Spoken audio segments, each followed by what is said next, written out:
প্রিয় শিক্ষার্থী বন্ধুরা, ম্যাথ জার্নি ইউটিউব চ্যানেলের পক্ষ থেকে সবাইকে স্বাগতম। আজকে আমি আবার তোমাদের সামনে আসলাম ত্রিকোণমিতির বিষয় নিয়ে। ত্রিকোণমিতির যে বিষয়টি আমরা গত ক্লাসে আলোচনা করেছি, সেই বিষয়ের আলোকে আজকে আমি তোমাদের কিছু অঙ্ক শেখাবো। ত্রিকোণমিতির অঙ্ক এক্স 1 2a। এখানকার অঙ্কগুলো 2012 সালের ইন্টারমিডিয়েটের সিলেবাস অনুযায়ী দেওয়া আছে। আমি সেই সিলেবাসের আঙ্গিকে তোমাদেরকে অঙ্কগুলো শেখানোর চেষ্টা করব। ততক্ষণ তোমরা আমার চ্যানেলের দিকে বা ভিডিওর দিকে মনোযোগ দৃষ্টিতে দেখো। প্রথমে যে অঙ্কটা বলছে, প্রশ্নমালা 2-এর মান নির্ণয় করো। কি বলছে? মান নির্ণয় করো।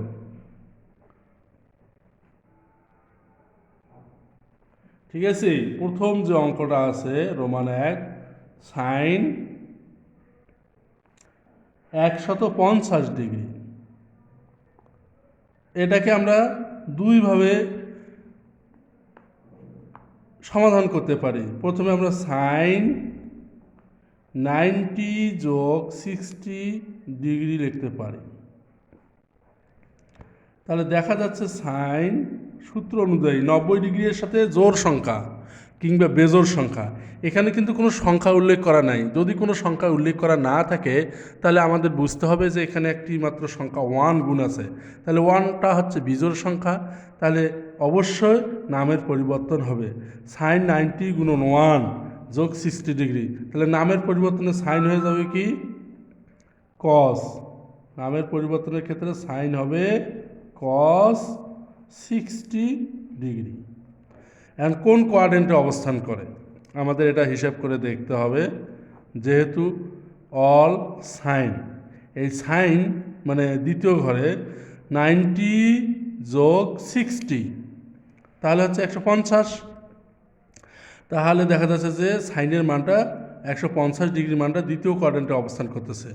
এই ঘরে সাইনটা পজিটিভ, আর 90 সঙ্গে বেজোড় সংখ্যা 1 গুণ থাকার কারণে সাইন হয়ে গেল cos 60 ডিগ্রি।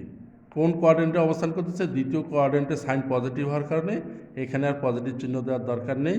তাহলে cos 60 ডিগ্রির মান হচ্ছে কত? cos 60 ডিগ্রির মান হচ্ছে হাফ। এটাই হচ্ছে আমাদের অঙ্কের অ্যান্সার। অথবা আমরা এই অঙ্কটা অন্য কোনোভাবেও করতে পারি। কিভাবে? যে সাইন 150 ডিগ্রি, তাহলে সাইন 90 গুণন 2, 90 দুগুণে 180, 180 থেকে যদি আমরা 30 ডিগ্রি বাদ দেই তাহলে হয় 150 ডিগ্রি। তাহলে 90 গুণন 2, তার মানে নামের পরিবর্তন হবে না, সাইন সাইনেই থাকবে, 30 ডিগ্রি হবে। কোন কোয়াড্রেন্টে অবস্থান করে? 1 2, দ্বিতীয় কোয়াড্রেন্টে সাইন পজিটিভ, সাইন 30 ডিগ্রির মান হাফ। তাহলে আমরা দুই নিয়মেই ত্রিকোণমিতির অঙ্কগুলো সমাধান করতে পারবো। আশা করি তোমরা অঙ্কটা বুঝতে পারছো। এভাবে আমরা 2 নম্বর যে অঙ্কটা আছে, tan -11 25 ডিগ্রি। আমি তোমাদেরকে এরকম সূত্র শিখাই দিয়েছি, tan অফ মাইনাস থিটা সমান লেখা যায় মাইনাস tan থিটা। তদ্রূপ tan অফ -1125 ডিগ্রি মানে মাইনাস tan 1125 ডিগ্রি। এই 1125 ডিগ্রিকে এখন আমাদের ভাঙতে হবে, অর্থাৎ 90 সাথে কত গুণ করলে 1115 ডিগ্রির কাছাকাছি যাওয়া যায়।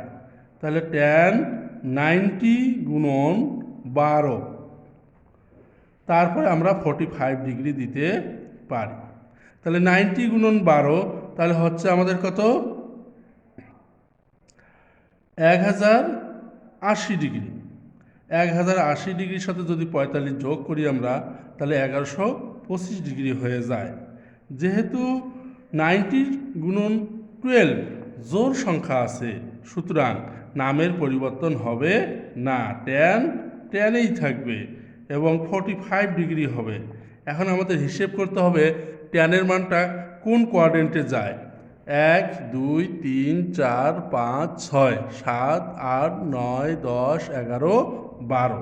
যেহেতু প্লাস আছে, প্লাস থাকলে লাভ দিয়ে উপরের ঘরে যাবে, উপরের ঘরে কিন্তু অল পজিটিভ, সুতরাং ট্যান ওই ঘরে পজিটিভ, ওই পজিটিভ আর এই নেগেটিভ হয়ে গেল নেগেটিভ। তাহলে ট্যান 45 ডিগ্রির মান হচ্ছে কত, -1। এটা আশা করি তোমরা বুঝতে পারছো। অনুরূপে আমরা যদি কট 2190 ডিগ্রি মান বাহির করি, তবুও আমরা বের করতে কিন্তু পারব। কট 2190 ডিগ্রি, তাহলে কট অফ থিটা মানে কট থিটা 2190 ডিগ্রি। এই কট 2190 ডিগ্রিকে ভাঙতে গেলে অবশ্যই আমাদের 90 সঙ্গে কোনো একটি সংখ্যা গুণ করতে হবে। আমরা 2190কে যদি 90 দিয়ে ভাগ দেই তাহলে আমরা 24 মানটা কাছাকাছি পাই। এই কারণে 90 গুণন 24 যোগ 30 ডিগ্রি, এই ফর্মুলা ফেললে আমাদেরকে এভাবে ভেঙে অঙ্কটা করতে হবে। তাহলে কট 90 গুণন 24 জোড় সংখ্যা, তাহলে নামের পরিবর্তন হবে না, কট 30 ডিগ্রি হবে। এখন এটি কোন কোয়াড্রেন্টে অবস্থান করে ওটা আমাদের হিসেব করে দেখতে হবে। তাহলে আমরা জানি 4 4 16, 4 5 20, 4 6 24। তাহলে 24 এখানে আছে, যেহেতু প্লাস আছে তাহলে লাভ দিয়ে প্রথম ঘরে যাবে, প্রথম ঘরে অল পজিটিভ, অল পজিটিভ হওয়ার কারণে কটও ওই ঘরে পজিটিভ। তাহলে কট 30 ডিগ্রির মান হচ্ছে আমাদের কত, কট 30 ডিগ্রির মান হচ্ছে শুধুমাত্র 1√3। কট 30 ডিগ্রির মান হচ্ছে √3। আমরা এখানে বোঝার জন্য লিখে রাখতে পারি এক্স ও এক্স ড্যাশ অক্ষরেখা, আর একটা হচ্ছে ওয়াই ও ওয়াই ড্যাশ অক্ষরেখা, যে বিন্দুতে ছেদ করে সেটার নাম মূল বিন্দু। আর এই প্রথম ঘরটার নাম হচ্ছে ফার্স্ট কোয়াড্রেন্ট, দ্বিতীয় ঘরটার নাম হচ্ছে সেকেন্ড কোয়াড্রেন্ট, এটা থার্ড কোয়াড্রেন্ট, আর এটা হচ্ছে ফোর্থ কোয়াড্রেন্ট। ফার্স্ট কোয়াড্রেন্টে আমরা জানি অল পজিটিভ, সেকেন্ড কোয়াড্রেন্টে আমরা জানি সাইন আর কি কোসেক পজিটিভ, থার্ড কোয়াড্রেন্টে ট্যান আর কট পজিটিভ, আর ফোর্থ কোয়াড্রেন্টে কজ আর সেক পজিটিভ হবে। সেই অনুপাতে আমরা এই অঙ্কটি শেষ করলাম। আমরা চাইলে এই নিয়মের আরও একটি অঙ্ক করে দেখতে পারি, যেমন এখানে 4 নম্বর অঙ্কটা আছে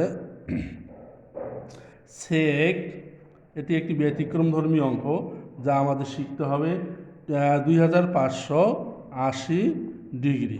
তাহলে আমি সূত্র তোমাদের পড়াইছি যে সেক অফ মাইনাস থিটা, সেক এবং কজের ক্ষেত্রে মাইনাসটা প্লাস হয়ে যায়, তাহলে সেক অফ মাইনাস থিটা মানে প্লাস সেক থিটা, তার মানে সেক অফ মাইনাস 2580 ডিগ্রি মানে সেক 2580 ডিগ্রি।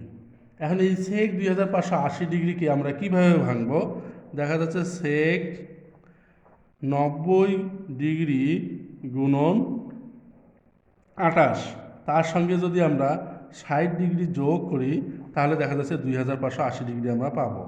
তাহলে 90 গুণন জোড় সংখ্যা, নামের কোনো পরিবর্তন নাই, সেক 60 ডিগ্রি।